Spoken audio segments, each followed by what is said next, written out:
This is the most mysterious fish in the whole world. It was transformed from the souls of the dead.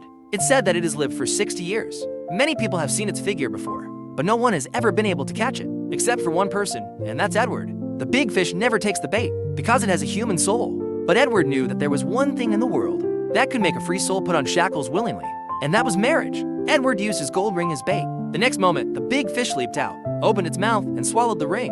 Edward rushed forward and hugged the big fish, and fought with it for 3 days and 3 nights. Finally managed to subdue the big fish. But at this time, Edward's wife was about to give birth. The neighbor came to the riverside to look for Edward. Hearing the news that his son was born, Edward was overjoyed, and the fish took the chance and slipped away. Edward named his son William. Since William was born, he had been constantly listening to his father telling the story of this big fish. Until William's wedding banquet, his father was still patiently repeating the story. Looking at his father dancing and gesturing in front of him, William's patience ran out. He thought his father was like a funny clown, making up one story after another to brag about himself, and making himself lose face in front of all the guests. After the wedding, William had a big quarrel with his father, and they parted on bad terms. In the following 3 years, William never went back home once. On this day, William got a phone call and then knew that his father was seriously ill, and wanted to see his son for the last time before passing away.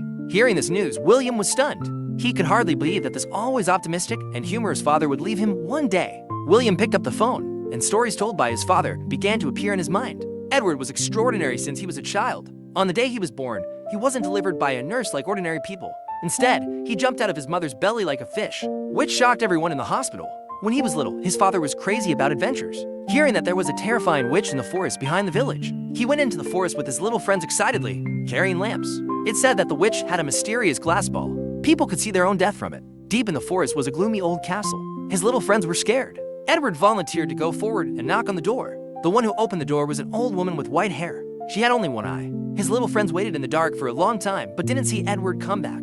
They were trembling with fear. At this time, Edward showed up in front of them with a pale face. His little friends immediately surrounded him and asked where the glass ball was. Before Edward could say anything, the witch appeared behind him, suddenly took off her eye patch. It turned out that the other eye was that mysterious glass ball.